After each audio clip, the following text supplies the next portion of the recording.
So we've been doing this modding week thing on the social medias. Yeah. And I think by the time this episode comes out, we'll be done with it. Like long done, actually, now that I think about it. But I've been finding just a treasure trove. And it's weird because the topic of the week is ways to get DBZ into games where DBZ don't belong, right? Okay. But there's a surprising amount and maybe even like more content in the putting things that don't belong into DBZ games. The old Budokai Tenkaichi series, people edit and put stuff in there that shouldn't be in there. So there's like Thomas the Tank Engine. Of course there is. And that game has like fusion in it. And so like you can get GIFs of Goku doing the fusion dance with Thomas the Tank Engine, which is pretty good. Is that where those come from? I swear I've seen those online before. If you've seen them before, then that's definitely where they come from. Okay. All right. Because I've seen them in places. A lot of like Fighter Z mods and Kakarot mods. So that like really recent stuff, right? People have put like Sora in Kakarot, and then since that game is also a game where you walk around with two other people on your team, they modded in Goofy and Donald as companions, so it's like you're playing Kingdom Hearts, which is pretty fun. People have edited CJ from Grand Theft Auto San Andreas into Kakarot. Crash Bandicoot is in there. I'm having trouble figuring out where you even start with this. Like, why do you play a Dragon Ball Z game and go, man, it would be really cool if Thomas the Tank Engine was in here? Or is there like a repository of easy to get assets somewhere? Yeah, it's not as hard as you would think to get models from external sources into games. Sometimes it's kind of a bitch.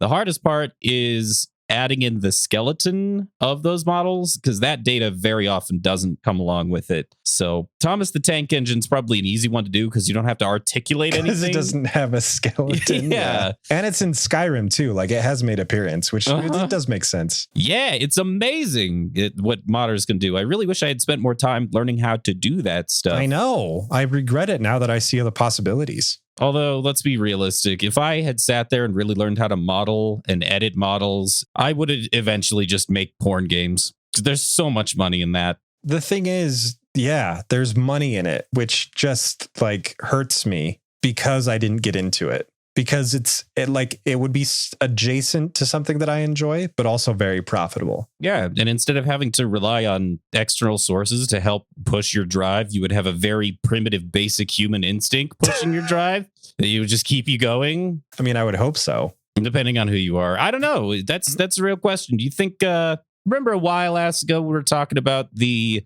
zombie female busts and they contacted the Fleshlight company? Yeah. Do you think the people that work on those, that model realistic looking breasts and other bits, do they become pretty much fully desensitized to it? I'm going to tell you a story, John. Oh, yes. Yes. All right. I'm prepared. It's a pretty short story, but it's still a story. So a long time ago, I don't know if I told you, but I used to work at a movie theater as a janitor during the graveyard shift. Right after high school, me and my buds, we like took over the theater. There was like 4 or 5 of us and we all worked there at the same time. And it sucked. We thought it would be awesome, but it actually sucked. One of the jobs that you would get assigned to, everybody got assigned a different job every single day, was trash. Trash meant that you went around to every single garbage can hidden around the theater, dump it into a huge bin, then take it down the elevator to the dumpster and put it in the dumpster and then crush the garbage. Okay. Doing that for 6 hours at a time, the smells in the movie theater are very similar. Like you got a lot of popcorn smell. It's very everywhere, and a lot of drinks, a lot of sugary smells. And after a while, I would go to the movies just on my off time and get popcorn, and then I wouldn't want to eat it. Oh, because of the association, the sense memory. And so I worry, even though I really love popcorn, it was almost ruined for me forever. If I made fake boobs all day, maybe fake boobs would be ruined for me forever. Wow. I don't know. I'm on the other end of the spectrum where I'm like, I think fully diving into that, maybe not enhance it, but would make you more comfortable with it overall. Oh, maybe you'd get used to it. Yeah. So instead of like a negative desensitization, like you're getting slapped on the arm 30,000 times a day for 50 years, you can no longer feel that arm. Maybe it's like the opposite where it becomes hypersensitive. I don't know. By that logic, like, shouldn't every garbage man love getting a garbage scented air freshener for their house? Well, here's the difference. Boobs are nice. There are certainly people that jump around in garbage cans and you're like, woo! But I don't think that's a typical thing. Anyway. I don't know. Think about it. Yeah. I don't know how the fuck we're supposed to transition back into recording a fucking last time on Eric Hates Dragon Ball Z. We talked about Cell. He appeared at Cell. He's a green guy. His name is Cell. It said Cell. His name is Cell. And now we're here. Oh, also, Spencer really impressed everybody with his wonderful, fantastic mastery of an epic techno remix. Thanks, man. I didn't tell you on purpose. I wanted it to be a surprise. Yeah, it was definitely that. I will probably choose to listen to it in my free time from now on. That means the world to me, man. It's almost like, okay, real talk. I know that you didn't put it to the beat necessarily. And when I say it, I mean the word parts that you chose. You just kind of put them wherever you wanted. Yeah. And I just like, this doesn't sound right. So I'd move it a little bit. But I wasn't like, oh man, this has to hit at this exact moment. Right. So that almost transforms it into a progressive musical experience. Like Journey or Veil of Maya. Like it becomes like an entirely separate, unique, abstract art thing. On my computer, when I saved the file, I saved it as Baby's First Remix. So. Oh my God. Don't stop remixing. It's a good first step. I think you're well on the path towards making yourself laugh uncontrollably for hours. Yeah. I mean, it's pretty hilarious. I did get a good kick out of some of those. Out of context, people say the funniest shit. Yeah, especially when you have an isolated recording of them alone talking to another person and you're only getting the single part of the conversation. It's fantastic. Yeah. Easily my favorite part of it was your hyper stretched version of me singing. At first, I put so much echo on it that it clipped so hard that Audition wouldn't play it. Like it was just silence. Yeah, it would mute it. Like, no, what are you doing? Yeah. So that's when I knew that I had something special. When your audio workstation is telling you to stop, it's wrong. Keep going. Yeah, you just press on, baby. Mm-hmm. Welcome to Eric Hates Dragon Ball Z. I'm Spencer. And I'm John. And today we're going to be going over episodes 145 to 149 of Dragon Ball Z. We'll roll right into episode 145. The American title is The Secret of Cell's Birth, What Lies Below the Laboratory. And the American title is Laboratory Basement. I completely forgot that was the title. I watch every title and it didn't register how stupid. Yeah, that one is. Yeah. Wow. My episode title is Krillin Babies. I knew you were going to pull that again. The pun is too good not to use twice. I don't feel great about it. I really don't, but that's what happens. That's what happens. Also, I'm becoming immune to the Japanese titles, I think. When you said them, I almost thought it was the English titles. It's like, all right. Yeah, we're desensitized to the zaniness of the Japanese titles. They're still insane, but they still don't make any sense to me. Yeah, I'm a little more okay with them now. I hope that in the future one will shock the crap out of both of us, though. Well, let's not put it past them. They're something. They're still something. They got aces up their sleeves. I'm imagining in the place of an ace on a card, it's just the poop emoji because it's kind of the same shape. There's got to be an emoji card deck, right? Deck of cards with like a poop. I wonder what the poop is. It's probably Spade. Yeah, it exists. I don't know if I'm happy or sad about that. Anyway. You notice how marketing people that use the emojis don't fucking understand how to use emojis? Like, why would it you takes 2 seconds to look up. And if you don't get it, get a 14-year-old to explain it and or write it for you. So I'm a little behind on remembering these. My brain is a little laggy today. It's kind of toothpastey. This is kind of, it's still putty. But I remember that we pick up with another, and that's how it is. Yeah. There's like a little recap. Everybody standing in the ruins of Jinja Town. Everybody being Piccolo, Vegeta, Trunks, Tien, Krillin. They're talking about how if Cell absorbs either like the android 17 and 18, he's going to become perfect. He's going to achieve an all new form that's totally going to kill everybody for real. Yeah. So they either have to take out Cell before he can do that or take out the androids. Vegeta wants Cell to become perfect. That's right. Because I thought he was going to say, because I can beat him, which he does say. His logic to sell this to everybody else is that one battle is easier than 4. And that's not true. No. You killed the Ginyu Force. You know that's not true. I don't think anybody's ever asked Vegeta if you'd rather face 10 horse-sized ducks or one duck-sized horse. Or wait, I did that wrong. 10 horse-sized ducks would obviously be the wrong answer there. I can tell you what Vegeta would choose, though, every time. No kidding. It's easier to have one hyper super mega guy fight. Why would he say that? Why? It doesn't make any sense. Because he wants to fight him. He wants to, Vegeta, man. And Piccolo sort of points this out. He's like, dude, you tried to kill 18 and 18 just about killed you. Like, what do you think you can do? And Vegeta's like, right. Shut up, you stupid green idiot. I'm going to beat him and none of you can stop me. And he takes off. Yeah, Vegeta is... So I like Vegeta's character arc overall. Yeah. But right here, this is the naughtiest. I was going to say naughtiest and kinkiest. like as in a rope. As in a rope, but I realized that's... Right, yeah. I'm just going to stick with it. It's naughtiest and kinkiest that his arc gets. It's right here in this point. Because he's so angry that he's not the best. But that's all his character is now. It's just that. Oh, for sure. He's had his ego bruised and he's the Prince of All Saints, so he's not used to that. And he's dealing with it like an adolescent. Yeah. Do you remember when Goku became Super Saiyan on Namek and Vegeta came back from the dead and he actually congratulated him? Dude, that was awesome.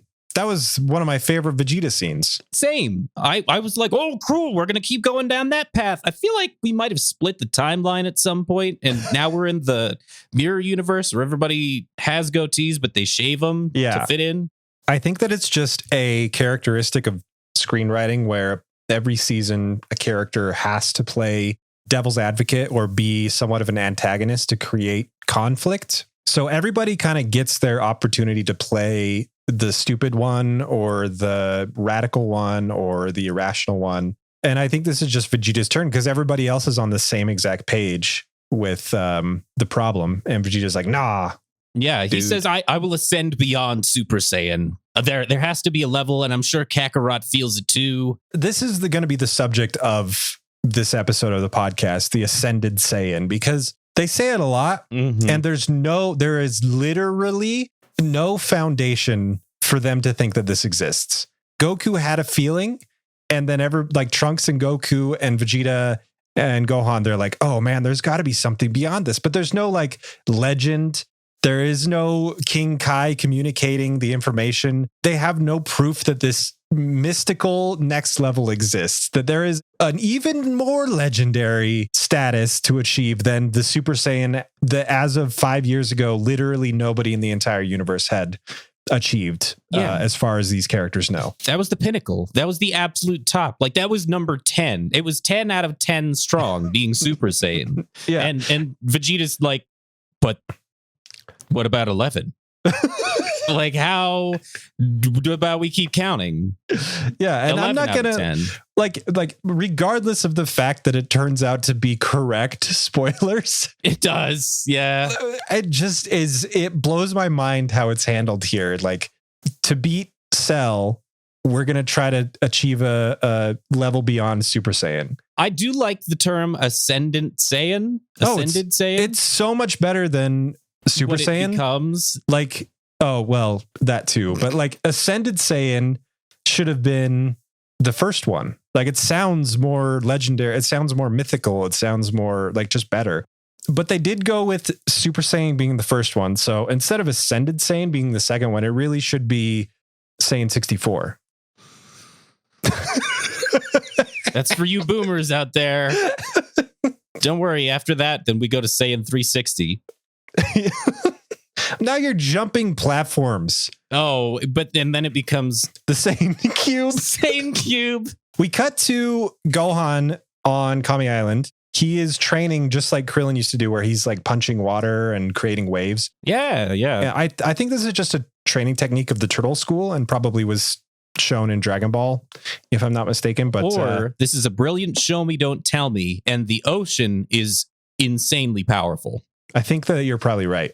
I think that it's an ascended ocean. It's the ascended ocean. That's right. I really loved Gohan in this scene because he's training and then he hears his mom coming from inside she's opening the door to go check on him. He very quickly takes out a capsule, pushes the button, throws it on the beach, and a desk appears, like papers and books and all. And he just jumps on the chair and starts studying. And Chi-Chi comes out and she's like, "Oh, I'm so proud of you for studying." And I love Gohan so much for being like, able to do that. Have a snack, and gives him a glass of juice. Yeah. Is juice a snack, Spencer? I don't feel like you can call liquids a snack. They don't fill your stomach in the same way as solid food does. Like, I don't get peckish and then think I want a soda. That's true. Yeah. I want a cookie. That's true. Yeah. Just because it's a beverage, it just doesn't fill you up the right way. And I imagine snack to be solid food, even even like 15 peanuts. Anyway, so Gohan is not very happy that's what his mom brought him. He's like, shit, I just want to keep training. I hate studying.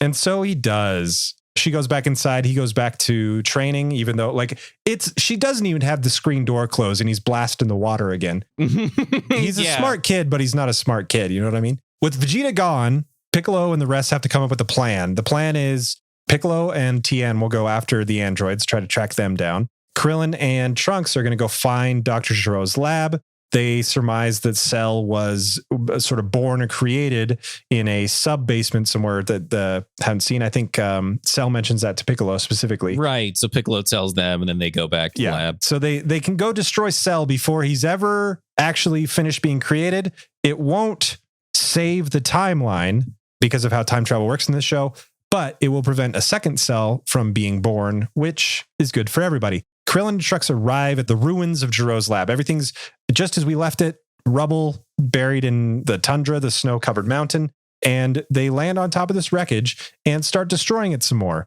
They just start blasting their energy beams at the wreckage until they find a spot where the ladder goes down into the sub-basement. Did you notice the art here is terrible? Yeah, it's not great. It's bad.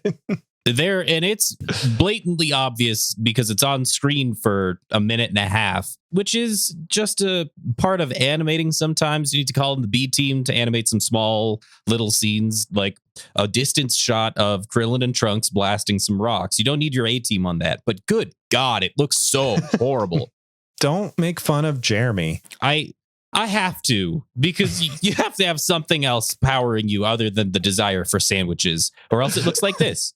To be fair, it's not a fight, and the fights obviously need a lot more attention. Yeah. But I like this episode because it's a little lower key. They head down to the basement. There's a scene where Trunks has to find the light switch, which I really liked. Just a nice attention to detail. I like the slow pace that's like, it's just letting the scenes breathe, which I really admire. They find the sub-basement, and in the center, there's this large tank with a larva of some kind inside. What could it be? There's like a desk with papers on it, and Krillin's just like, man, let's destroy this place and get out of here. And Trunks is like, hang on a sec. What are these? Goes over to the papers. They just happen to be plans for Android 17. They're these cool paper blueprints. And he's like, oh man, this could be what I'm waiting for. I came back in time to try to warn Goku and try to find a weakness for these androids so I could destroy them in the future. This could be exactly what we need. And Krillin says, is there anything else in there? And he's like, nah, just some crazy plan for a gas-powered toaster oven. Which is weird. The larva in the center turns out to be Cell in larval form. Very, very small. He's a tiny little fetus. Without even thinking about it, Krillin and Trunks just destroy it. Like, they kill baby Hitler. That's what they do. Yeah, that's exactly what it is. We know that all the genocide that Cell has caused because we've literally seen it firsthand. There he is as a baby. Do they try to reprogram him and make him, a force for good in the future? Nah, they just kill him. Yeah, and they don't feel bad about it whatsoever. No, that was the craziest thing for me because there's no ethical dilemma question. Yeah, I don't know. It definitely would have been a good fit for the show, but it's an interesting question, right? Yeah, very philosophical and things like that. But they don't debate it. They don't feel bad. They just do it. Yeah, they just kill it. It's not like I expect Dragon Ball Z to ask those questions or have those conversations. No, of course not. It's right there in our face. So yeah, it's not even like I'm saying they shouldn't have. It's just interesting. Yeah, that they didn't dwell on it. Exactly. Yes. So Krillin defeats Cell. Krillin defeats Cell, and everything's better for the moment. Yep. You know what? A minute ago, you said that this episode is more of a it chews the scenery. It really takes its time. Yeah. And I think it does a great job as a cool down episode from the previous two, where everything was dark and eerie, and there was that excellent Cell and Piccolo fight. Mhm. This is maybe the perfect episode to follow that up, where it doesn't feel the need to try and maintain momentum. It just cools things down, takes its time. Yeah, dude, it's a nice breather. And not only that, but our heroes kind of get a win. And I don't mean, victory over Cell, because that obviously is not really what happens, but they come up with a plan and they execute it and they like follow through and they works. They make progress. They find, maybe a solution to shut down the androids. Like things start going their way a little bit. Yeah. And it's nice. Afterwards, I believe Krillin is asked by Trunks to take the plans to Bulma. Yeah, they split up. Trunks decides to train with Vegeta. He's like, all right, if my father thinks that he can achieve a level beyond Super Saiyan, that means that I can too. I'm going to go find my father and train with him. Even though he doesn't want me there. Even though he's a giant douchebag. Yeah. Way to take one for the team, Trunks. Can I just say again, Trunks is awesome? Because Trunks is pretty awesome. He's like, he wants a relationship with his dad and he's not taking no for an answer. Yeah. Well, we'll see if that bites him in the ass in the next little while. Meanwhile, Tien and Piccolo stumbled upon the remains of the Battle Ball team. I hate that Tien is here. Like, I'm not getting over how much. Yeah, it feels like I honestly don't mind Tien as a character, but like he's useless here. Like he's not doing anything or adding to anything. It's weird. I do like in these last few episodes how they've constantly mixed up the characters. Yeah. They've had these scenes of like 2 or 3 characters. They've done a really good job of switching them out so that everybody gets a little time with everybody. Yeah. Like that feels nice. Yeah, the split ups are a really good change of pace. This saga is being presented fantastically. The androids one was, this one is. I really feel like the Frieza thing is just the Badlands of Dragon Ball Z. It's so weird because, in my opinion, the Frieza saga is the worst. It's one of the longest. Yeah. It prods along. It's not enjoyable, but it's the one everybody remembers. Yeah. It's wild. It's the iconic one. It takes so long to get anywhere. The pacing is so awful. The dialogue is not amazing. The art's not great, like for the most part. Yeah. It has awesome parts, but it is good because it was good in 1998. Yeah. Like it got people excited enough about the show to let the show live as long as it did. Yes. The Android portion is amazing, and I would recommend people watch it to this day. Yeah, I agree. And so far with it's really good. But just minor throwing that in there because I'm like, man, these episodes are great, because this next one is maybe not. The calm before the storm. We arrive at Nikki Town. Woo! Yeah. Nikki Town is a great scene because Cell gets there and it's all like weirdly miragey, so shit's gonna go down. But yeah, everybody's alive when he gets to Nikki Town. Yeah, people are just going about their days. People are walking around. Somebody's eating dinner or something. It's beautiful. There's nice music everywhere. Everybody's having a grand old time. Mm-hmm. As soon as Cell arrives and starts taking over the town, the music just like drops. Like it's crazy, the tonal whiplash that happens. Yes. Sometimes I don't like the tonal whiplash. This time makes perfect sense. I like it a lot. It was great. The screams from the town alert Tien and Piccolo, who are nearby-ish. So they start heading to investigate. But interestingly, when they leave, one of them says, we're going to have to hide our energy so Cell doesn't know we're coming.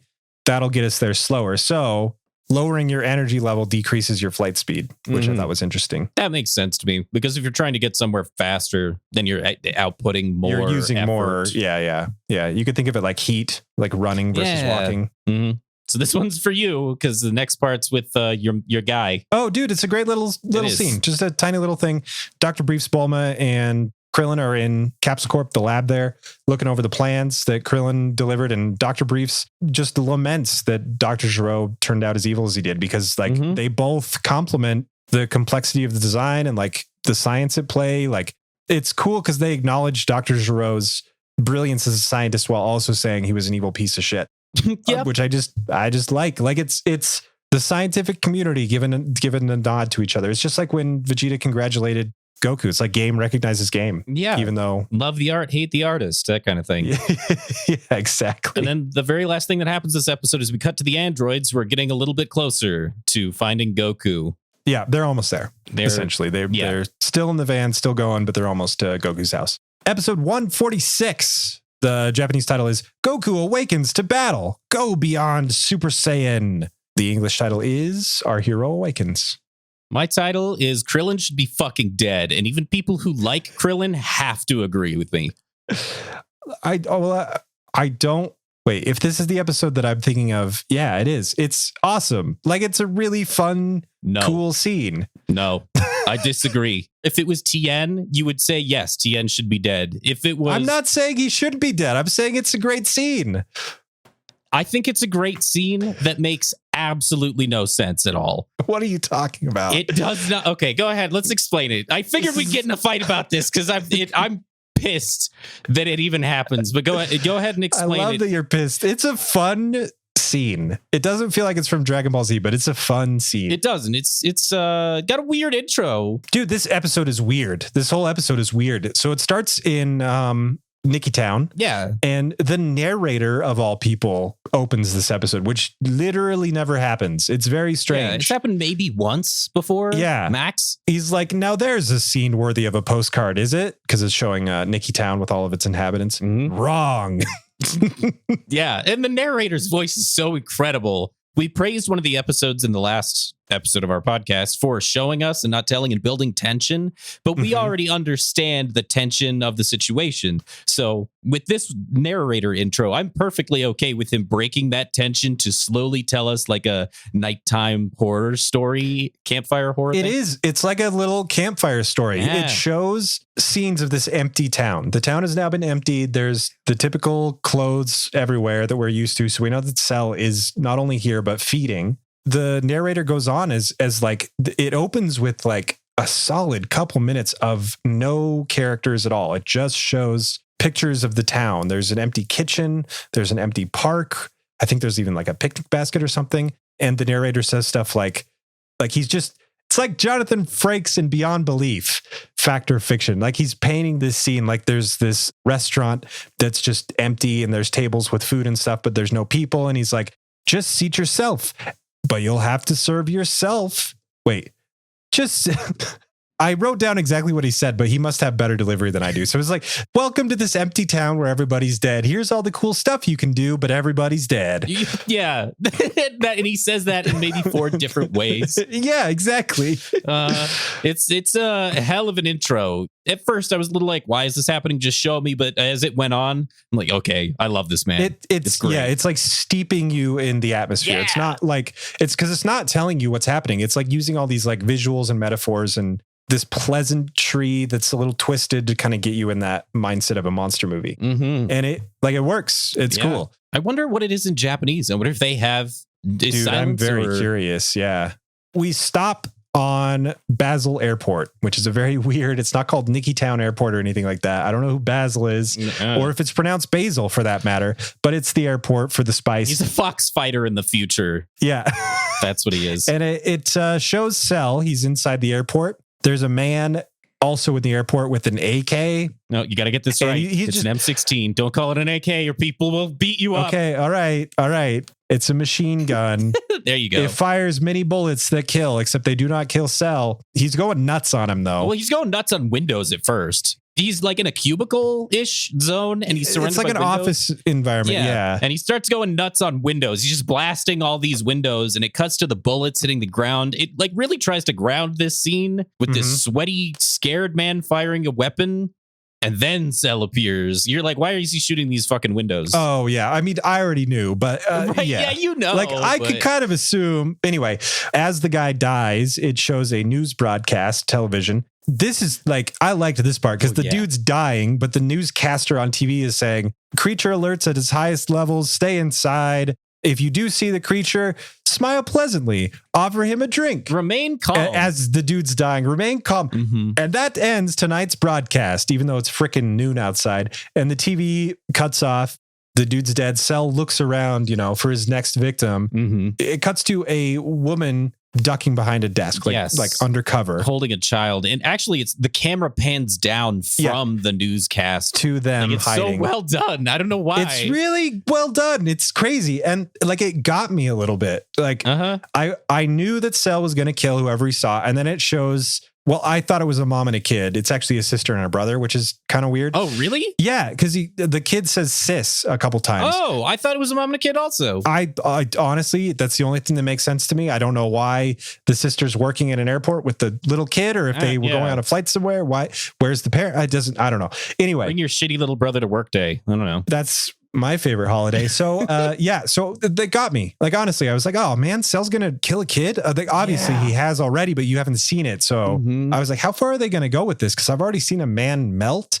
So Tien and Piccolo are also here. They're just not in the vicinity to save these two kids, for, lack of a better word. It keeps cutting from them looking around this empty town to Cell approaching this, these two kids. And the music is amazing. Did you notice Cell's walk has a specific sound for his steps? And the freaking walk is synchronized to the beat of the song. Yes. Oh, that's neat. They have to have done it on purpose. It's so eerie and creepy and excellent. I loved this. It's very good. And he's doing the classic, like, monster movie. He's just walking while they're running for their lives, and Cell's just keeping up with them, and they're running through, they go from the office place to like an air hangar to outside the airstrip. Once they're outside, Cell stops messing around and he like jumps towards the sister and brother, and Krillin actually stops Cell from getting to these two characters.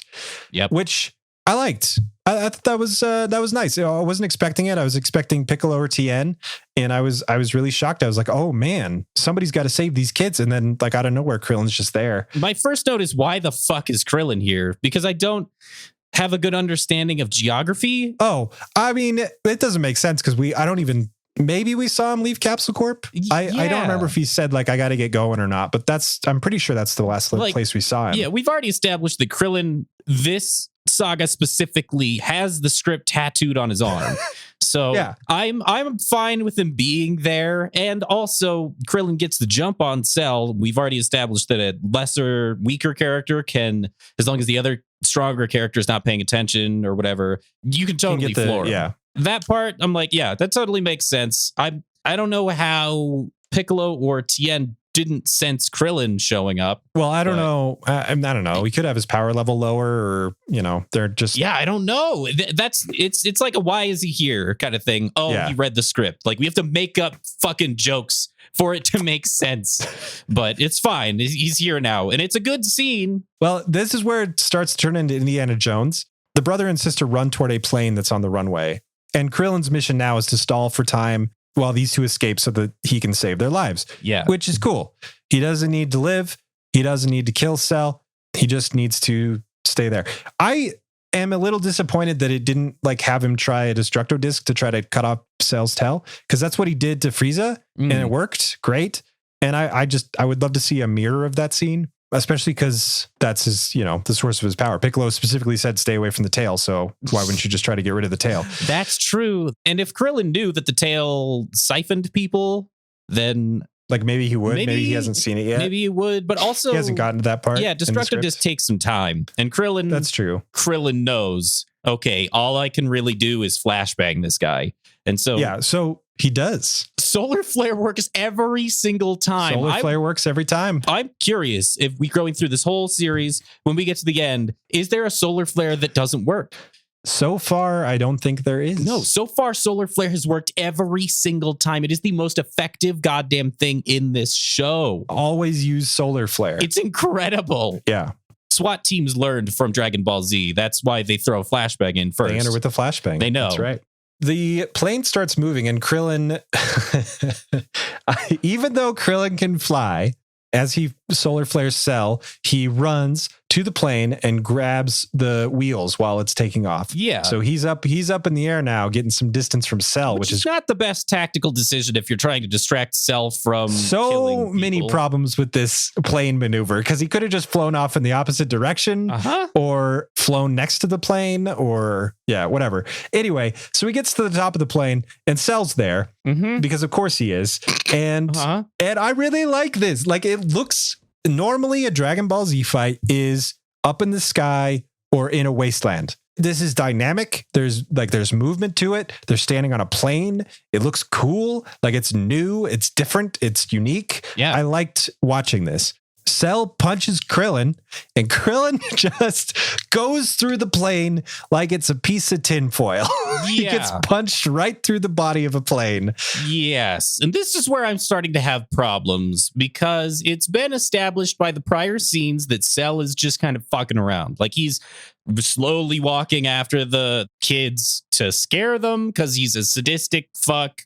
He punched Krillin with average strength that would kill a human, and Krillin has trained his whole life and then also has the touch of guru powers. So he's even more, he's like fully unlocked Krillin. He's superhuman, but literally. The reason that I can say, okay, this scene is fine, is because I don't understand where people's power levels are. I don't know how strong Krillin is or what that even means. Krillin is as strong as the plot needs him to be. Yeah, I mean, I don't think you're wrong, but also 18 could have killed Vegeta, Trunks, Tien earlier and didn't. But it's being established that the freaking androids aren't murdering people, though. They're not murderers, and they mostly, just by beating those people, are showing them that they're better than they are, and they're living to know that, which is almost worse than death. Cell wants to get strong, and get strong by absorbing people. So I just don't get it. It just hurts to try and be okay with this one. Maybe he's full. That is impossible. Maybe he needs a little break. But why is he chasing the chick? It is her cousin. Well, he's clearly just having fun. I will admit that if this was any other character, I would be equally as frustrated. If this was Yamcha, they should be dead. If this is Tien, they should be dead. If this was Gohan, you know what? Gohan has the same amount of plot armor power as Krillin does. Same thing with Krillin. I'm upset, but I get why they're alive. Yeah. So I guess we're not going to get in a fight. My brain's going to sizzle a little bit. And Dude, I liked it. I thought it was funny. I thought it was different, unique, trying something new with the fight.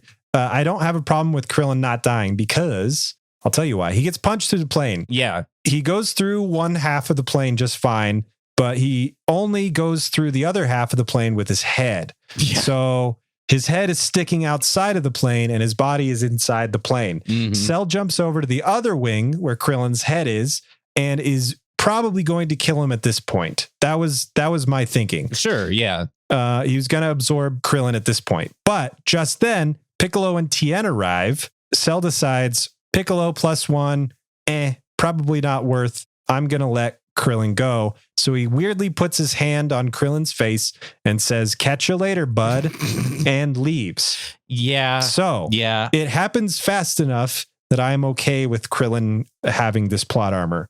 Piccolo and Tien arrive.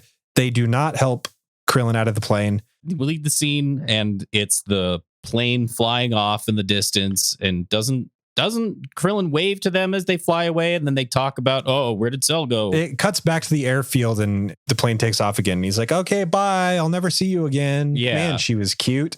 Trunks has a 2 minute and 30 I've been counting all the recaps because I'm curious. 2 minute and 30 second recap. And as much as I love Trunks, even when Trunks is delivering the recaps, it doesn't make the taste of a recap any better. Hey, somebody's got to do it. Somebody does have to do it.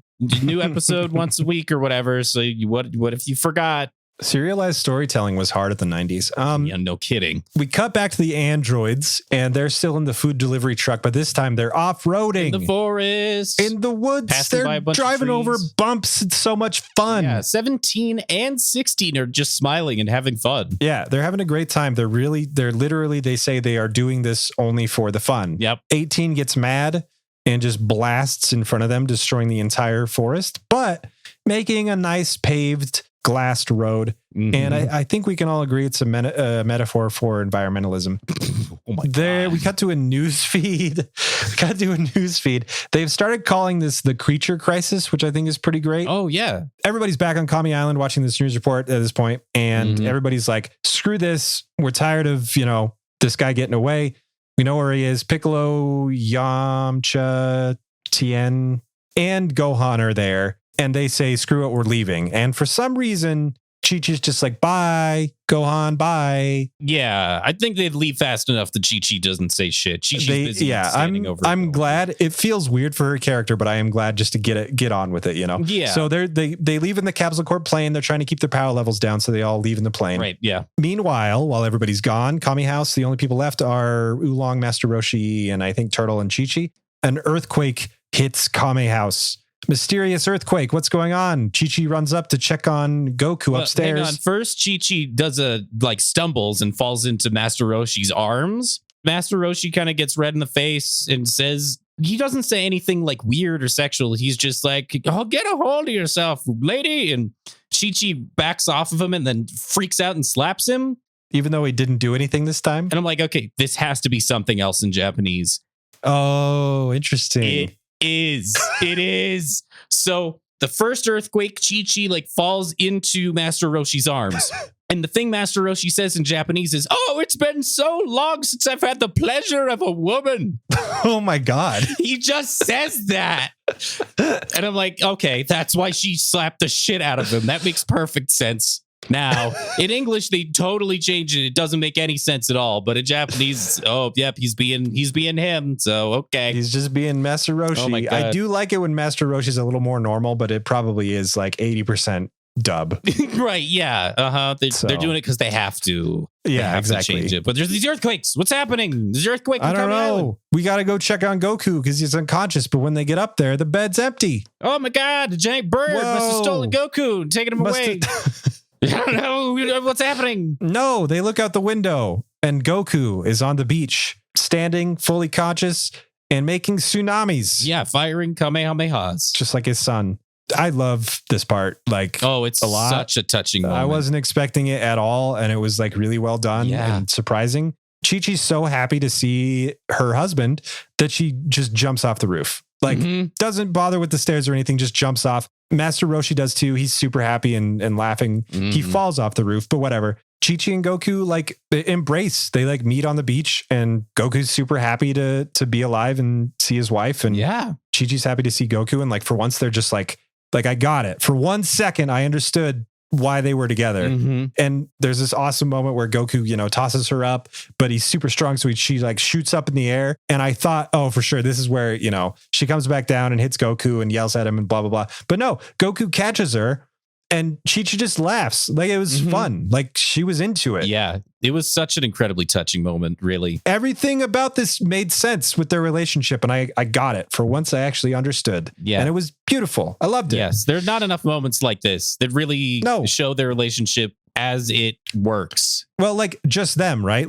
Minus Gohan. Because I think, and I don't mean Gohan put a wedge, but Chi-Chi's obviously hyper protective of her kid. It makes sense. She's a mom, wants what's best. Goku, everything that he's been through. Chi-Chi knows that Goku can handle himself, except when it comes to heart viruses. So it's just them being them as a couple. We don't see that ever. And it's awesome. And then Goku immediately says, it's time to move to the next level.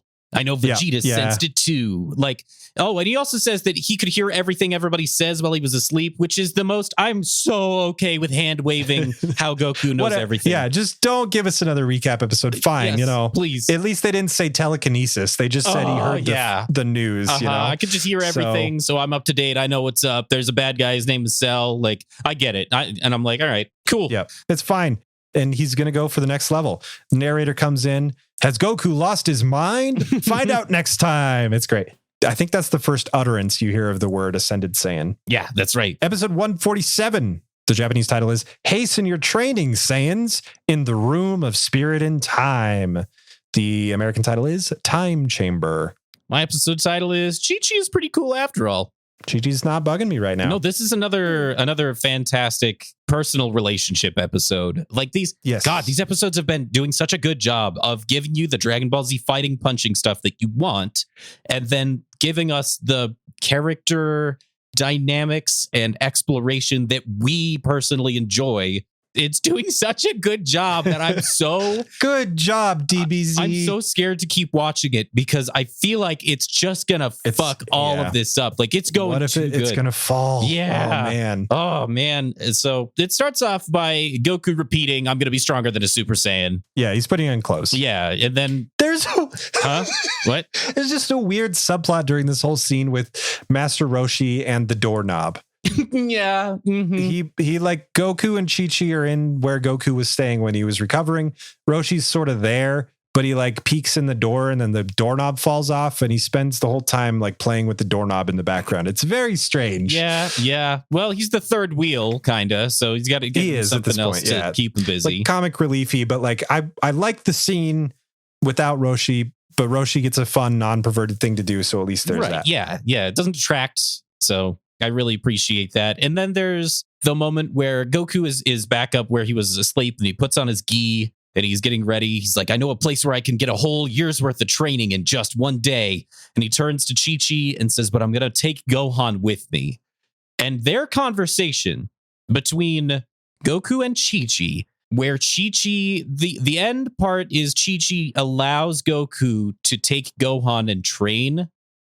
It's so good that I don't want to go point by point and try it and recap it. I don't even want to try and explain it. I just want, if you're listening to the show, I just want you to go watch it. It is how they should parent all the time. Yes. They actually make a mutual compromise about their son's future, and they both agree and they're both happy and there's no yelling. So Goku gets permission to take Gohan to this mysterious place. He instant transmissions away. Does it freak out Chi-Chi and Roshi? I think it does. No, Chi-Chi is just smiling. He's like, that's my Goku. Okay. She's just so happy that he's alive, even though he's about to go do the thing that in the past we've watched her get really pissed off about. You're always going to go fight a guy who's going to kill you and my son. She's just like... She's got a new perspective. Mm-hmm. He almost died from not fighting. Yeah, exactly. He almost died from just a cold, just regular life stuff. I like this because it's not quite as cinematic as it was the first time he instant transmissioned. Yeah. But it still carries a little bit of what made it unique. Yep. It's still not full throwaway superpower. Teleport. Instant teleport. Yeah, exactly. Yeah, there's still a little bit of buildup, a little bit of something there. So he locates where the rest of the gang happen to be, which is still on that plane flying to go find Cell. And he teleports to them. And he teleports at a pretty opportune moment for... Dude, it's amazing. It's a really fantastic... God, these episodes are so good. And they're so awesome. Krillin's like saying, oh man, we sure need Goku. And right at that moment, Goku appears. And everybody's like, hey, Goku. And Krillin doesn't get it. He finally sees him. He's like, yeah, I must be losing it. Yeah, definitely losing my mind. Uh-huh. It's like Goku. And Krillin, once the reality hits him, is so happy to see his friend that he hugs him hard enough to send them both through the side of the plane as if it were tinfoil in this awesome like mirror of the Cell punch that is just really sweet. It's very nice. I'm so glad that you're here. He's so uplifting. And this whole sequence is so optimistic. It's not like Goku is the savior that's going to, save the world like they usually do, which is kind of boring. It's more personal. It's like my friend is alive. My husband is alive. My dad is alive. Like, there's personal relationships and there's emotion in seeing him again. It's really cool. Well, even in the larger context of the overall story of what's going on, there is renewed hope now that he is back. So the only thing I want to mention here is that the first thing that Goku does when he sees Piccolo is, hey, Kamikulo. And it's the best. And Piccolo freaks out. He's like, just call me Piccolo. This is where they introduce the hyperbolic time chamber, a mysterious other dimension where you can access through Kami's tower that leads to a place where time passes slower. 1 day on the inside, or 1 year on the inside of that room is equal to 1 day in the real world. So you can train. There are caveats that we'll get into, but Trunks, Vegeta, Goku, and Gohan all want to use it to achieve this brand new, never before proven nor referenced Ascended Saiyan. I did some research because I felt the same way. Like, they're saying these things like the hyperbolic time chamber has been a thing. It just seems like a hat pull, like they're pulling a rabbit out of a hat. Sure. And so I did some research. Apparently, Goku used it in Dragon Ball. It wasn't shown, but he used it to train, and he could only stand to be in there for a month. Really? Inside the chamber. Yeah. He left after that because he couldn't handle it anymore. So interesting. He's going to try again.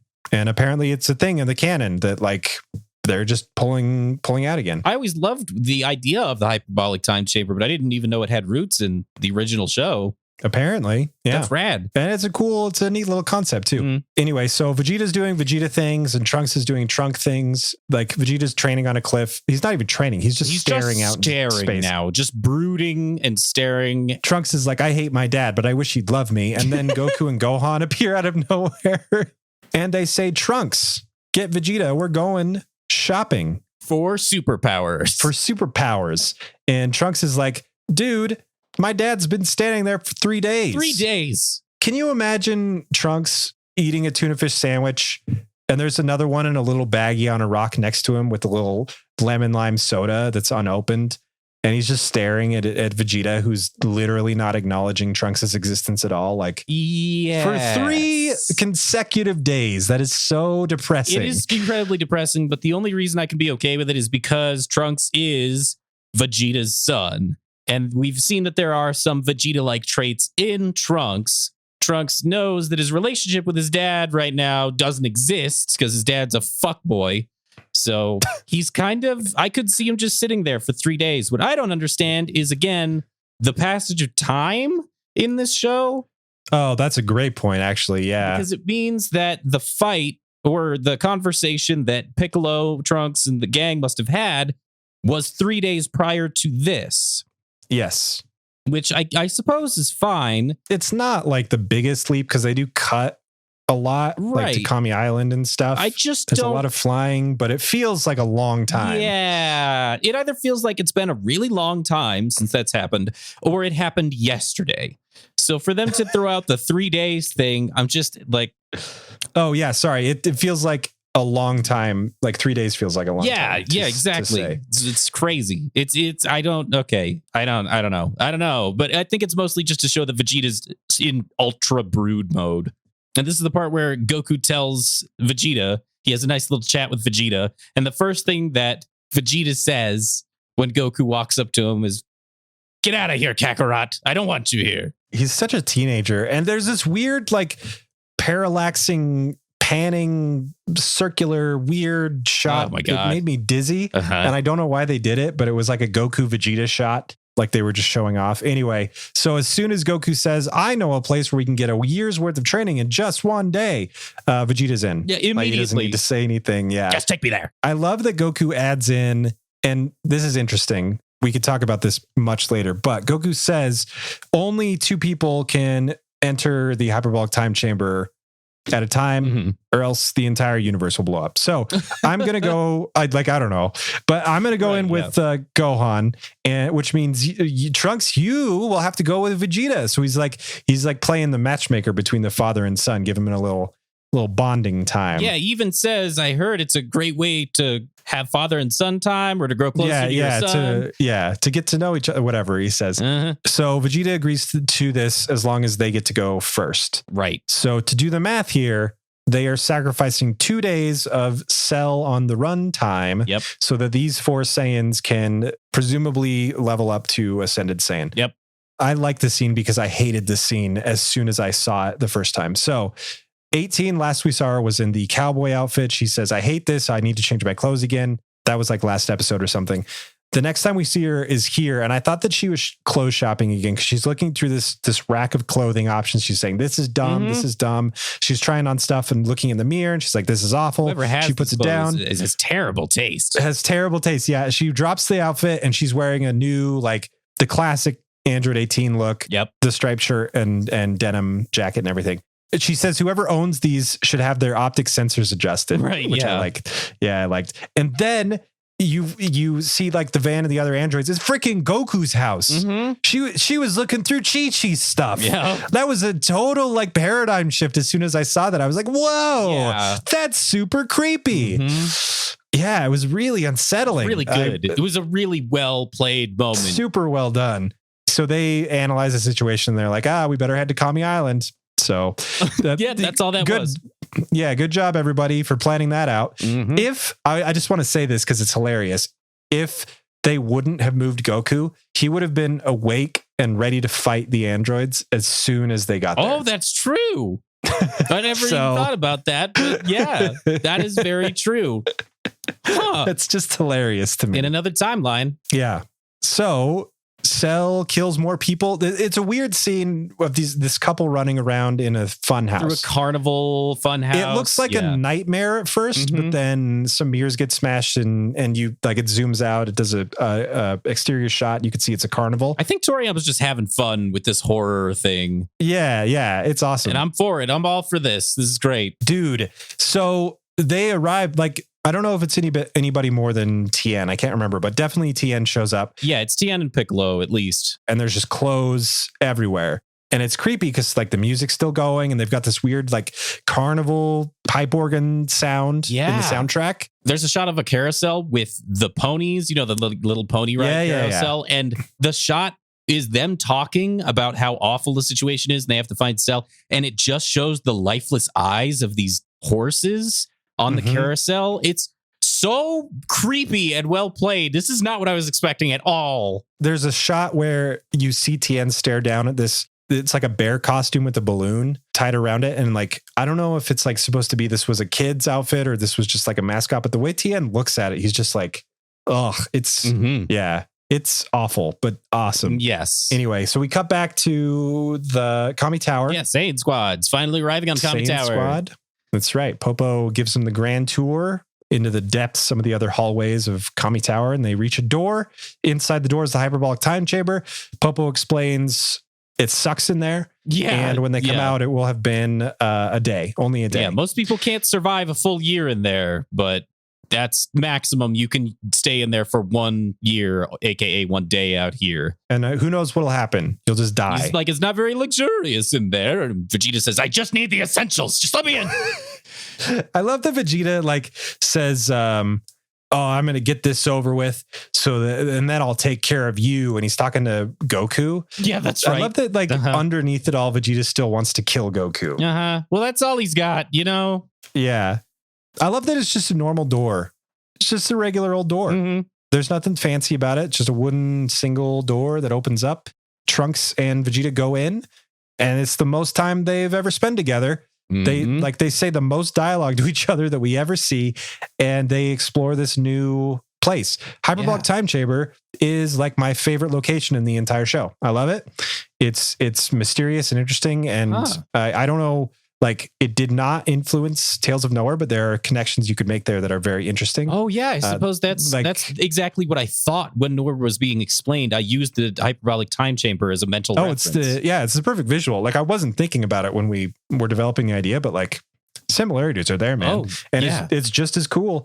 So hyperbolic time chamber is a white building, kind of like a town hall where the middle section is higher, and there are two green sand hourglasses, one going the way you would expect and one going the opposite way that you would expect. On either side of it, very big, giant hourglasses. In the middle of it is a clock. It looks like a mini clock tower. Inside, the rest of the decor and sort of architecture mimics a lot of what we see in Kami Tower, right? Like with the pinks and bright white colors and the domed architecture. There's beds, there's a refrigerator, and there's like a 6 feet diving board style floor that leads out from the central door, and it just stops in the middle of nothing. Yeah. Literal, like everywhere outside of that building is just white.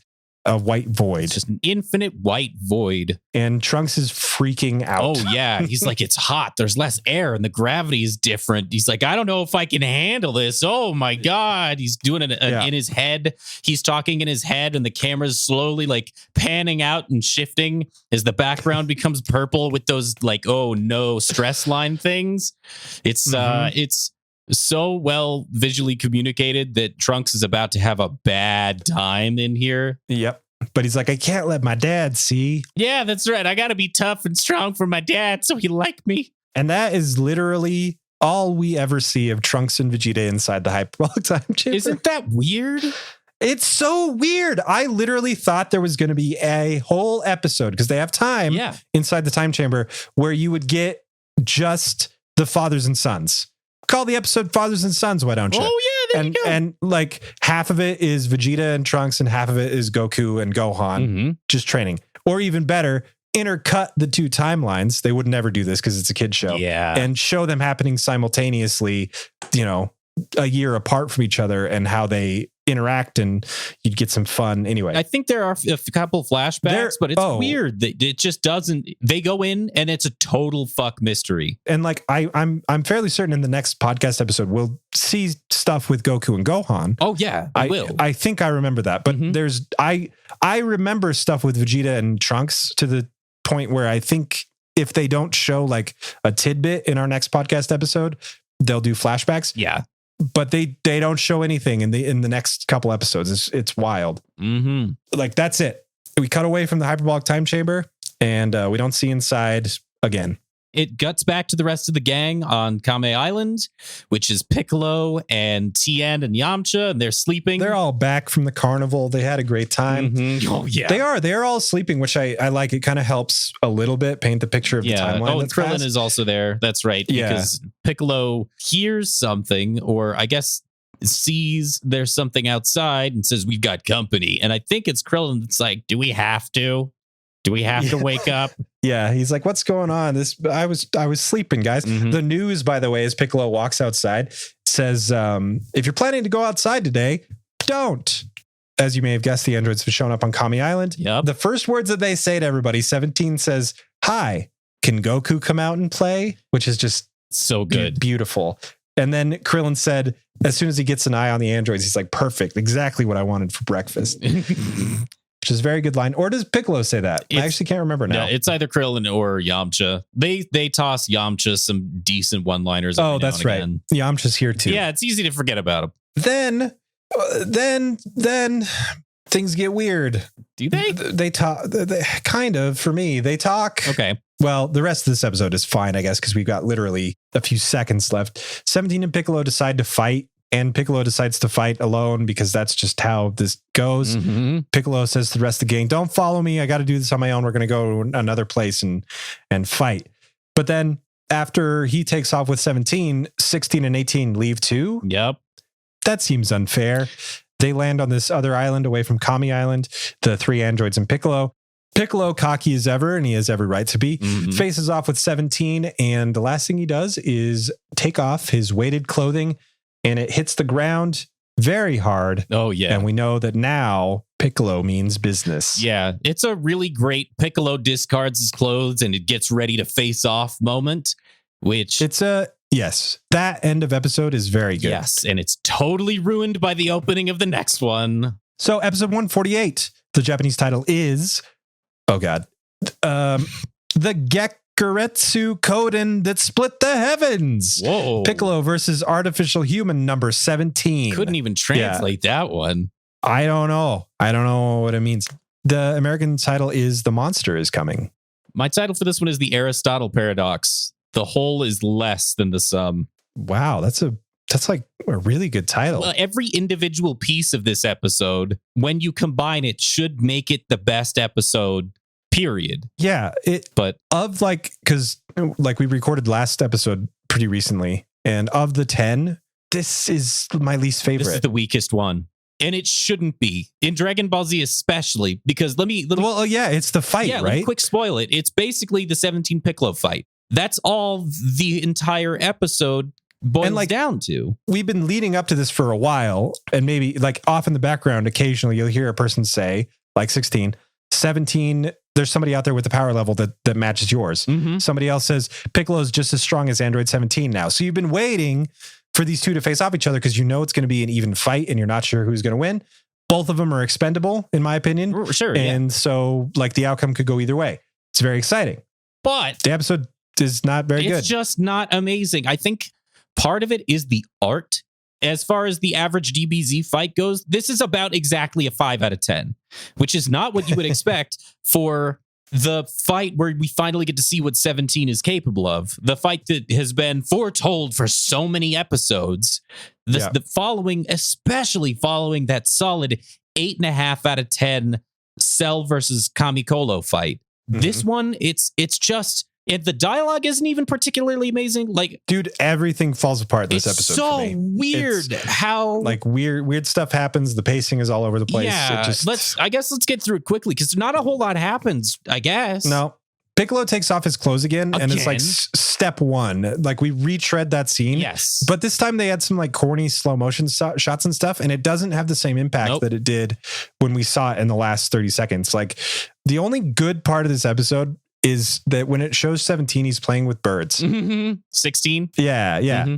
And Piccolo's like, how do I know, when we start fighting that these other two won't join in? And 17's like, oh, you can trust us. Scout's honor. He powers up. He spends 30 seconds groaning and getting swole. I need to, dude, I'm always going to count. I can't remember if I wrote this down, but I definitely thought it. This is what Eric hates about the show. This is the longest period of time that anyone spent screaming so far. Yeah. It's pretty not great. Yes. The only cool part about it is it cuts to 17 again and he's shielding his birds. So they don't get hit by the blast. Yep. It's great. We cut to Kami Island. Everybody senses it there, obviously, because they're close by. You can kind of see it in the background. Goku and Gohan up in the tower. They can tell that something's happening. Gohan wants to go down and help Piccolo.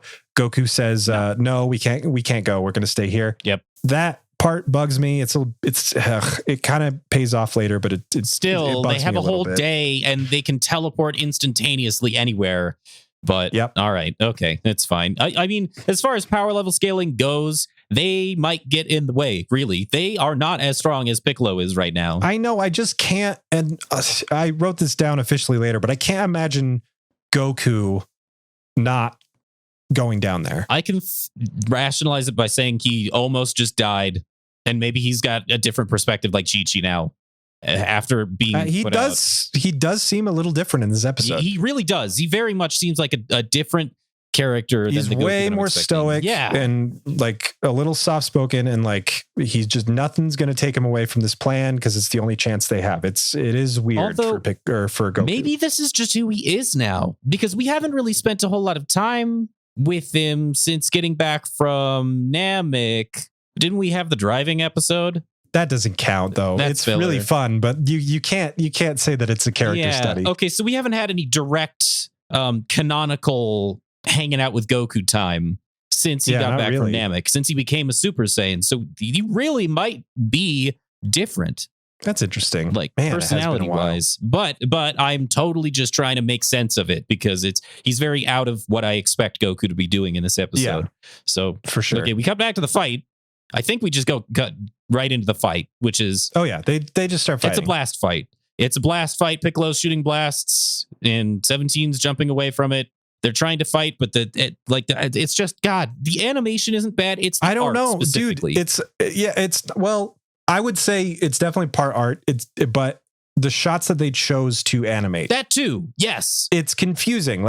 I don't think it's edited very well. Yeah. And you know what's extra weird is the episode following this one is pretty good. And it's just the same exact thing again. They're just fighting. That's another problem with this episode is it doesn't need to exist. Yeah. At all. It really doesn't. Nothing. It doesn't need to exist. Mm-hmm. It's like a filler fight. Like that's a term that we should, if we haven't coined it already, we should, because there definitely are fights that are just filler fights. And it's not like we're saying it's a fight that lasts too long. It's literally a fight that begins and ends in this episode and doesn't need to exist because a similar fight happens next episode. Like literally at the end of this episode, they end up blowing up the island they're on and they go to a different island. And they go to a new island, which is so great. None of it has to exist. It's not like they're showing off new moves and you have to, factor this in because this character can do this now. It's just why be here? It's Super Mario 64 skip. It's a cheat code level. You enter the cheat code and don't play the map. I don't know. Anyway, so the first phase of the fight ends with 17 on the ground. He's not dead. He's not unconscious, but he still says he beat me.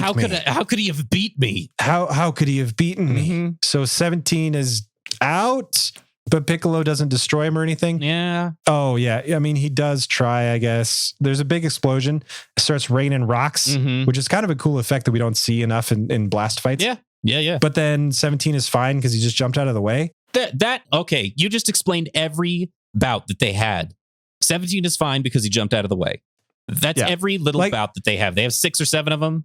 I don't know, man. There's too many fights between these two characters, and they're both, like, I love both these characters.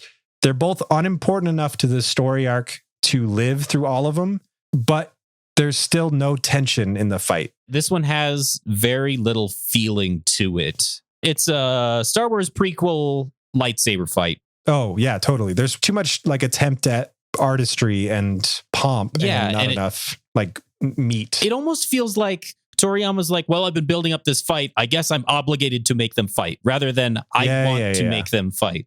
I do know that there's a scene where Bulma is checking out the android specs. I like when Dr. Briefs is playing with his grandson and trying to get him to sleep. That's fun. Yeah. I like Bulma having this inner conflict between doing the science and like trying to help save the world taking care of her baby. Like, I think it comes off a little bad in the scenes, but I get what they're trying to do. And I think it's an interesting character conflict for Bulma to have. Well, it's choosing between the one that helps the gang save the world and being a good mother. Like, that's a interesting conflict. She's the opposite of Chi-Chi in that way. Yes, it's an interesting thing to think about. Also, those scenes are not great because Yajirobe's there for whatever fucking reason. Dude, it might be my favorite Yajirobe scene, even though it doesn't make sense that Yajirobe's there.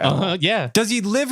Where does he live? I thought he lived at Corp. How did he get down here? Why is he at Capsule Corp? It's got to be after the androids first appeared and his car got bashed and then Gohan dropped him off there. So he just lives there now, I guess. I don't know. I guess. Yeah. Anyway, so Bulma's looking at this like wireframe of 17, trying to figure out, how what's the weakness? How are we going to do this? It cuts from the screen, which is showing a wireframe of 17, to his actual face. Yes, it's a great transition. So like fades into his actual face. Great transition. Super good. Yes. 17 and Piccolo are facing off again. 17 flicks his earring as if to fire a starter pistol. I mean, that's a cool guy thing to do in anime, I think. It's definitely an anime cool thing guy to do. Yeah. Piccolo uses a new move called Scattershot. He shouts it from the rooftops. Yep. 17 dodges it easily. He actually does everything. Piccolo tries a Maseko. Oh, he calls it Makansaiho. Thank you. I knew I wrote it down and I was like, oh, maybe I just misheard it. Because later on, he actually says Masenko. Yeah. And so I was like, oh, I must have just heard it wrong. But no, he calls it something totally different. Which here. I didn't know that he even knew how to do that. I've never seen him do that before. Is it a separate move? Well, I assume, because you're right, we haven't seen him move, but because Gohan uses it after they train, I just assumed he learned it from Piccolo. True. Like, it's sort of like, it didn't trip me up at all. Maybe he learned how to do it. Maybe it's something that Piccolo does in Dragon Ball. Maybe. Like, I see the connective tissue between Gohan and Piccolo. It was just the first time he's ever actually said it in the show, which was a little like, huh. And he said it wrong at first. Like, I get what you're trying to say, but you bit your tongue. So yeah, exactly. Anyway, 17 deflects that too. This time it rains energy, which is fun. The gang is like watching, in quotes, the fight from Kami Island. I don't know why they're staying at Kami Island, but it's like a freaking tornado there because of all the energy being expelled from the island. Cuts back to the fight between 17 and Piccolo as the dust clears from their most recent bout. A rainbow forms. Oh yeah, just a rainbow for a brief instant. I think you're right. Beautiful. That's exactly what they were trying to go for. Is like a really excellently animated artistic battle with unique angles, and it just didn't come through. It just didn't work. Yeah. This season, Saga specifically, has been very experimental. Yeah, and a lot of it works. They've tried a lot of different stuff, and a lot of it works awesome. Like, you got to give credit for that. Yes. This just didn't fly with me. Yeah, same. Piccolo does something cool here where he does Scattershot again. The reason it loses some cool points is because it's again. If he had done this and it was actually the move the whole time, it would have been interesting. So he fires a bunch of blasts. 17 dodges him. He's like, hey, stupid, I'm over here. Piccolo's like, you didn't know this wasn't scattershot. It was guided scattershot. That's the stupid part. Pans out. Yep. All of these blasts are frozen in the air surrounding 17. 17 freaks out as if it's actually going to do something to him. And Piccolo, does the magician hand wave. All the blasts come back in and just destroys 17. Presumably, except it doesn't, because as soon as the smoke clears. Well, you just said it. You said the word smoke. Yeah. The smoke clears. They sort of make it work here because when the smoke fades, he's got this weird energy shield around him. Yeah. It's like, fine, Android has weird, technology in him. Mm-hmm. That's okay. It's something we've never seen before. It's fine, but he has a shield thing that we didn't know about. His iconic shield that everybody knows about now. Right. But like, that was a cool tactical move from Piccolo. Yeah. And it's the equivalent of playing, the fight with your friends. And then he's like, I have a force field. That's exactly what it is. Come on, dude. You just ruined anyway. Yeah. And you know what else? This is kind of a good guy thing to do. I know you said you're kind of taking away points because it's the same move again, but the good guys, this happens quite often in this show. The good guys will do the same move twice, but put a spin on it. First, they shoot a Kamehameha. That doesn't work, so they do a bending Kamehameha. Ah, I see. Okay. So it's kind of it rhymes. It rhymes with the previous good guys showing try and try again, right? Yeah, exactly. So but man, how cool would it have been if Piccolo was like, new move you've never seen before, blah blah blah blah blah blah blah, and then 17 was fine, and he's like, oh, what do you missed every shot, and then Piccolo does that little smirk he does, yeah, mm-hmm. and then it shows all the energy blasts. Like, that's what I thought was going to happen the first time he did it. Yeah, exactly. I thought it could have been just pulled off a little better to make you go, oh, Piccolo. Yeah. Because that should have happened, and I didn't have that reaction right here. Same. Yeah. Yeah. It's just a swing and a miss with this episode, because it ends with they say we need to hop to another island because they fucking blew it up. Like Piccolo's big giant explosion. It blows up the island. And they're like, well, maybe we should get another island. Yeah, let's just go get it. That's some eccentric millionaire just lost thousands and thousands of dollars. And then the end of the episode is it cuts to a reminder that Cell is still devouring millions of people. And then I think Cell feels the energy of the battle just before he's about to devour some guy in an office building. And he's like, oh, 17 and Piccolo are fighting. This is opportunistic as hell. And he looks at the guy. He's like, you get to live today, lucky man, and jumps out the window. Which I do like that. And he's like, the guy's like, oh, I'm alive. And then the episode ends. Mm-hmm. The only guy to survive a Cell attack, I guess. Yep. The only one. Episode 149. The Japanese title is How I Have Waited for This Day, Cell's Prologue to Perfection. The American title is He's Here. My title, I wrote one down, even though this is the fifth one, because I couldn't help it. My title is 1-800-CALLATT. It's free for you and cheap for them. Why? Oh, that's why. Oh my God. That's the worst. It's the weirdest part of this whole episode. It really it's weird and unnecessary, and I don't understand it at all. Yeah. I realize our younger viewers are going to have no idea what that is. Oh yeah. It doesn't age well, but it wasn't a good joke in the first place. Exactly. This is the last episode, just better. Yes. Yeah. Let's do this again. And, once more of feeling. Yeah. Let's try this time. We start with Piccolo and the androids on their brand new island. The androids explain that they don't want to kill Piccolo. Like, this fight is pointless. Why do we have to do this? We just want Goku. Yeah, they say that we have no interest in killing you whatsoever, or any of your friends. We're just here for Goku. We have no interest in killing you or anyone else. We're just after Goku. Which is super interesting, because obviously where Trunks comes from, they wouldn't take that for an answer. So Goku and his friends would fight to their dying breath. Right. Which became true in Trunks' timeline. But it's interesting that they could have walked away. What I'm still having trouble with is they're genocidal in Trunks' timeline. So right. I don't. Well, it's been established that the timelines have shifted pretty dramatically. This one is very different from. You're not wrong, Trunks'. But according to the show so far, it's only differed by influences made a year before Trunks arrived, which should be presumably after 17 and 18 have been created. Right. That's true, but also there's a period of time, there's a solid 3 years in which Dr. Gero could make modifications to the other androids. Yeah, that's a good point. I don't know. Again, this is all, canon questions. And I honestly don't know if the show ever addresses it. Like, I wouldn't put it past it, but at the same time, I can't remember. I can agree with you. It would be a nice payoff to the reason why the androids haven't killed anyone this whole time, if there was a little bit more explanation as to why they're so goddamn evil in Trunks' timeline. That's the only thing that I'm struggling with. But there's a few opportunities for that answer. And on the whole, it doesn't really matter because we're in a different timeline. So that's true. We're going to get some intimate time with some of the androids pretty soon. So maybe that'll get a little more explained. Piccolo and 17 fight some more. It's a good little face-off. It's like the animation's Yeah, it's much better. There's some cool like dodges and things like that. Like they're actually, I don't know. It was more dynamic, more interesting to watch. He eggs 17 on by saying Goku punches harder than you. Yeah, Goku punches harder than you. They grapple by holding hands and screaming at each other's faces until they explode. It's so cute, so corny that it works great for me. Yeah, it's so incredibly cheesy, and I love it. I love it. And they're screaming and fighting, shakes the earth, and it awakens a dormant volcano, which is on the island as well. And the volcano starts to erupt. Yeah, And 18 says we're gonna run out of islands at this rate.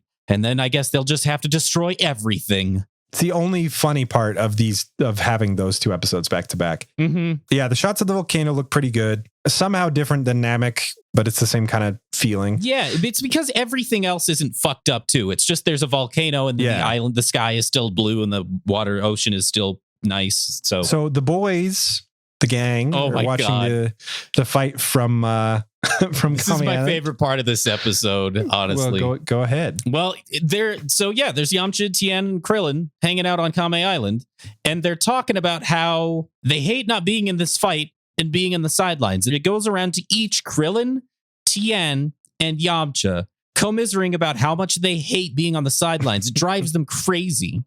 But that's all they ever do. That's all Yamcha and Tien ever do now. Yeah. You guys want to try training a little harder? Yeah. You want to step it the fuck up, boys? It's just hilarious to me the way that they're complaining so heavily about, man, I just feel so useless on the sideline. You're useless in the fight, Tien.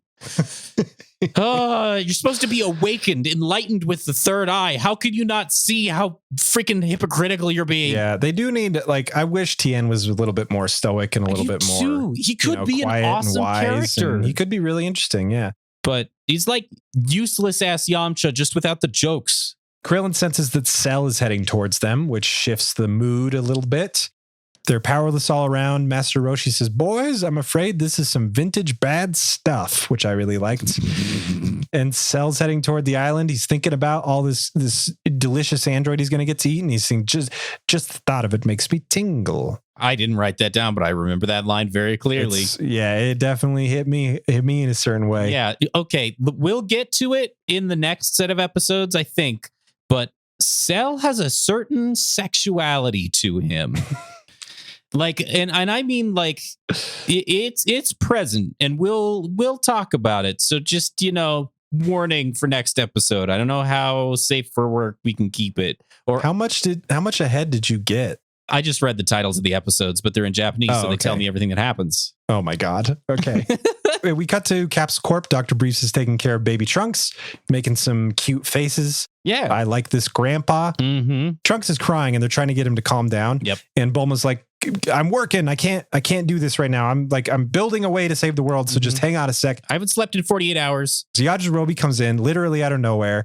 He's like, stop the baby crying. And Bulma's like, I can't right now. Yajirobe says, you know what I have to say about that? Take care of your kid. He's driving us nuts, which actually made me laugh quite a bit. Yeah. It may be the best thing that Yajirobe says. Yajirobe has always been, side carnival character a little bit. It's carnival. Yeah. Comedy?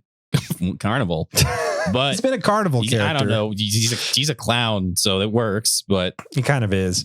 Bulma then successfully finishes building a remote control that supposedly can deactivate the androids. To shut them down, I guess. To shut them down, which will be, that's super helpful. Like, yeah, I can see why you left Trunks in the care of Dr. Briefs for a bit longer than usual. That seems very useful. Bulma solves the problem. Love this Bulma. This Bulma's real Bulma. It's fantastic. It's great. Yeah. Piccolo and 17 fight some more.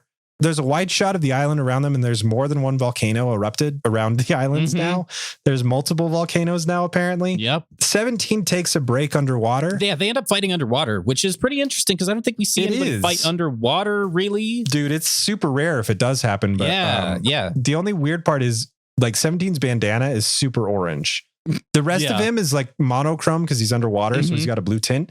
They didn't care about it with the bandana, but he does this cool thing where he powers up underwater and the water around him starts to boil, which I thought was kind of cool. Very neat, very neat. This battle is just better, and it gets better as the battle progresses. Yeah, it does some interesting things, and the animation is better, and like There's actually some weight to it because Cell's on the way. Like it just it just feels better. And it feels more even of a fight. Whereas the previous fight, it was just Piccolo seems like he was outmatching 17. Now it seems like a really even fight. And we've always talked about how the even fights are the better ones. They're so much better. They're so much better. There's some genuine tension in this fight. So it is. It's awesome. Heats up the water, creates this huge water blast thing, which was kind of crazy strange. They kind of leap up out of the water, continue fighting. There's a wide shot of them fighting, and they drift on into the background as they fight. And the music that's playing also fades with them as they move into the horizon, which is just awesome. Excellent touch. Excellent. Hilarious. We do cut to the reason why I titled this episode what I titled it. Yeah, we go to ahead. Kame Island. The gang is still standing there on the beach, lamenting that they're not fighting. And Chi-Chi comes out with the telephone and says, "Hey, we got a collect call. It's Bulma." And Yamcha says, "Don't accept the charges." I laughed so fucking hard because it was so dumb. Yeah, for those who have no idea what a collect call is or are scratching their heads at the fact that they've been able to call each other just fine up until this point and that home phones don't work like that. There was this thing you used to be able to do with landlines, and maybe you still can because landlines technically still exist, where you could do a long distance call, which used to cost money. A lot of money. And the other person that picked up the phone would have to pay the bill instead of you. But you had to accept the charges first. So if you were stuck in Georgia and your parents were in California, you need a ride home or a plane ticket, call them collect, even though you have no money, they could get you home. There used to be a little trick you could do where there's a moment where you could record your own voice and it'll play it. You are receiving a call from. Oh my God. Your voice. But if you say why you're calling really fast in that moment, then they'll get the message and you don't have to accept the charges. Yep. Like you were receiving a call from, "Hey Dad, I'm in Florida. I'm in a jail." Please, do you accept the charges? Yeah, exactly. That's such a 90s thing, but it's so it's so weird because, again, they've never had to do anything like this and they've called each other multiple times just fine. And it's so time period specific. It feels very weird. It's extremely strange. And it goes on for like longer than just that joke. Yeah. We have to accept the charges. It's Bulma. I don't know if it's so weird. I don't know if it's worth answering the call. It's just, oh my God, just freaking. So they end up talking to Bulma, but I don't think she says I found a way. I don't remember. I really don't remember if she says I found a way. I don't think she does. She just says, "I'm on my way. I'm coming." Yeah. And then Krillin has a flashback to his kiss with 18. So she must have says something like, "I have a way to defeat the Androids," but she doesn't. She's not specific. But Krillin does have this flashback at Bulma's words. He remembers 18 like kissing him on the cheek. And it just strikes him as odd. He's like, he doesn't know quite how to feel about it. And we're going to get more explanation later. It cuts to Kami Tower. And finally, we get some resolution to the weird Goku. Right. Yeah. They keep saying like, "Oh, we have to stay up here and train. Like it's our only option. We have to wait for Vegeta and Trunks. And then as soon as we're out of that chamber, we'll be down there and we'll be fighting." And Gohan's like, "Yeah, but this is really hard." And Goku's like, "Yeah, this is the hardest thing I've ever had to do. Like by far." Yep. And in that moment with that delivery, I can understand the weight on his shoulders and trying not to sacrifice himself just so that he could stall for time. He's safe where he is for now. The androids are specifically going to get him, so he would put himself in danger. Good guy or not, he has to admit to himself that him, Gohan, Trunks, Vegeta, they're the best hope for taking out this threat. So to do that, they need to train. To train, they have to wait. And they have to wait without dying before they can get into the room. So I get it.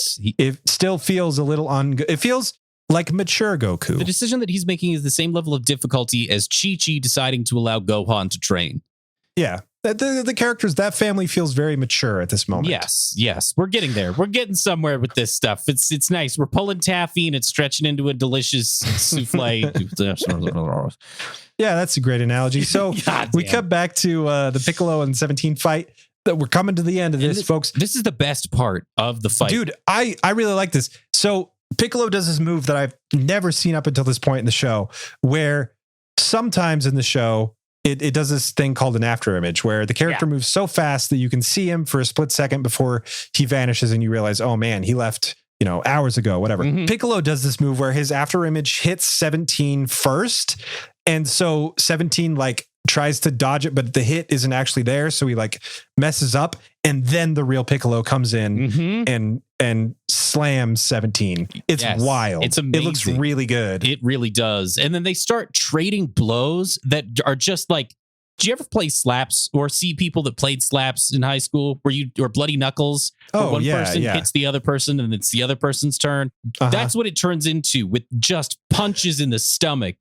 It's wild, dude. I liked that exchange. It was really cool. Yeah, yes. And they're equally matched and they're showing off that they're both incredibly tough guys. And 17 is bleeding. He's making dents in this impenetrable wall. Some judo throws that look really cool. Yeah. And then eventually they get sort of separated again, catch their breath. 17 monologues. I don't remember about what. And neither does Piccolo. Same. Because as 17 is monologuing, Piccolo is not paying attention. And the look on his face is very like scared. And I'm sitting there trying to think like, what? Why is he so scared of 17? He's 17 just saying nonsense. What is this? And then you see Cell like right behind 17. He is here and he is ready to achieve perfection.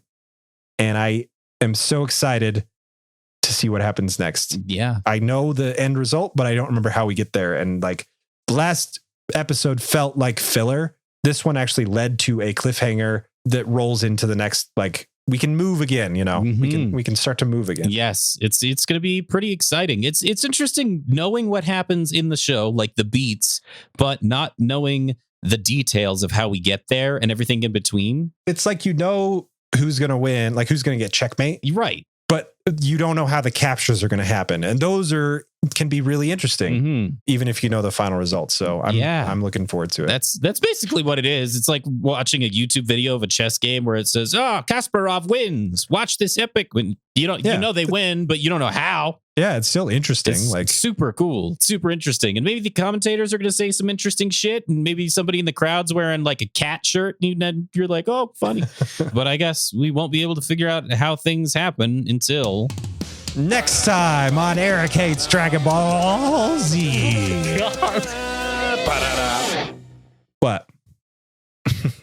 You ever heard a man yodel? Thank you for listening to Eric Hates Dragon. Oh, you want to? No, go ahead. Oh, okay. We could just do it at the same time. We could just argue about who does it, go back and forth, and be really gracious over and over. Ready? 1, 2, 3. Thank you for listening to Eric Hates Dragon Ball Z. He may hate the show, but he loves that you're listening. This is really hard because there's a delay. Oh my God. Ooh. All right, so maybe not. Just because of the delay, it makes it impossible. Right, which actually, speaking of which, the next episode that we record, it might be in person because we'll both be all vaxxed up. And as long as you're cool with it, you don't mind me in my showered ass self and my bald head being in your house. I know it says no baldies on your door now, but it does. It does. I'll get a wig. Okay, that's fine. If you have any feedback for us, feel free to send us a message on Twitter or follow us at DBZ. Did I do that right? Yeah. We'd love to see your feedback. You can also send us an email. Fuck, you know that we're running out of steam when we start doing the voice. You can also send us an email at mail, M-A-I-L, at ehdbz.com. We really love to hear from you, so don't be afraid to send us some feedback. And if you want to listen to more of our stuff, check out our sister podcast, Tales of Nowhere. It is a tabletop RPG podcast where we take one cast of characters through multiple games and rule sets to tell one epic story. It's really fun. We have an entire season worth of binge-worthy content. Check it out if you get bored. The music for this podcast isn't entirely made by me anymore. Oh my God. It's also made by Spencer. You can follow him at, I don't know what your actual Twitter name is, or I would have said it right there. I actually don't know either. Oh, no, it's just twitter.com/Spencer Sandoval. All one word. Well, that's easy enough. Oh, yeah, I guess you could also check me out. I'm on SoundCloud under the Natebird7 if you want to. That's right. I'm going on vacation, so for the next couple weeks, I'll be gone. And that means that I'm going to have to wish you all a fond farewell. That pun was a hard sell. I felt like there's so many cell puns that we can interject. That's true. It's going to be hard to avoid them. Yeah. I have to work on my delivery because I feel like I can't do it as naturally as you can yet. That's because I usually come up with the jab, the return punch. So it's easy for me to just like, after you say whatever it is that you say. I serve it and you spike it. Yeah, that's exactly what it is. So I'll have to I'll have to start trying to set it up a little bit more with the terrible pun. I don't mind being the server, but we give it a shot. I don't have a backup pun. I think we're done. Yeah, we're done. Bye. Bye. We're done. Bye. Bye. We're done. Bye. Bye. We're done. Bye. Bye. We're done.